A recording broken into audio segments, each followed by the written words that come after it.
আসসালামু আলাইকুম, সবাই কেমন আছেন? আশা করি ভালো আছেন। 12 বছর পর আবারও চলে আসলাম আবু ধাবি শরীফে এই মসজিদে জুম্মার নামাজ পড়ার জন্য।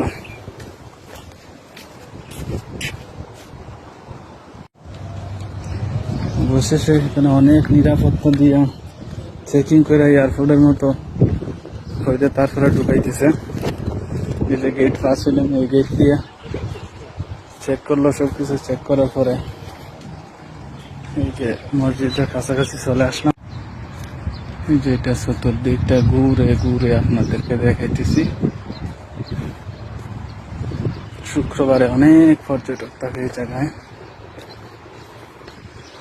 হিন্দু মুসলিম সর্বশেষে সবই আসে এখানে পর্যটক হিসেবে দেখার জন্য।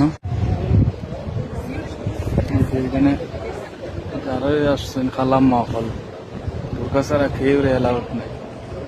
খেয়ে কোথায় থেকে আসছে সেটা দেখার বিষয় না, সবারই বোরকা হতে হবে অথবা ফুল হাতা ড্রেস।